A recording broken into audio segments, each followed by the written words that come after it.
Arus muara pantai Candi Kusuma kembali memakan korban. Kali ini, seorang kakek terseret arus dan ditemukan tersangkut di jaring keramba Minggu 7 Mei. Dari informasi yang berhasil dikumpulkan Bali Express Jawa Post Group, korban Inengah Sirka 70 tahun, sesaat sebelum kejadian bermaksud menjaring ikan di lokasi.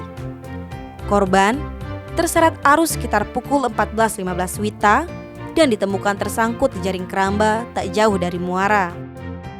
Kapolres Jembrane, AKBP Idewe Gede Juliana membenarkan kejadian itu.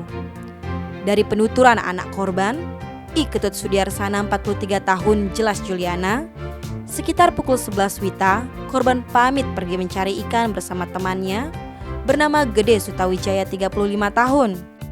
Namun, saat hendak kembali dari menjaring ikan sekitar pukul 14 WITA, korban terseret arus dan ditemukan meninggal dunia. Walaupun banyak orang yang meneriaki agar korban tidak menyeberang, namun Sirka tetap nekat dan akhirnya hilang terseret arus sekitar 15 menit. Sebelum akhirnya muncul di ujung barat muara pantai dengan kondisi tersangkut di tali keramba dan dalam keadaan meninggal dunia. Mengetahui korban terseret arus, salah seorang warga, Son Haji 43 tahun, yang berprofesi sebagai nelayan dan sedang berada di sekitar tempat kejadian bersama dua temannya, berusaha menyelamatkan korban dengan menyusuri tali keramba.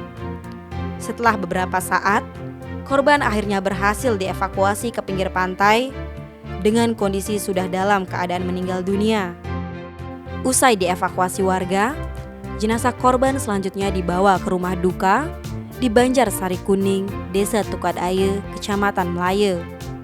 Dari hasil pemeriksaan dokter Puskesmas 1 Melaye bersama tim Inafis Polres Jembrane lanjut Kapolres, tidak ditemukan adanya tanda-tanda kekerasan terhadap korban.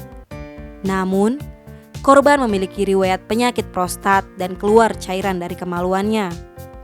Selain itu, terdapat lebam mayat di pinggang dan punggung korban. Tim Bali Express melaporkan.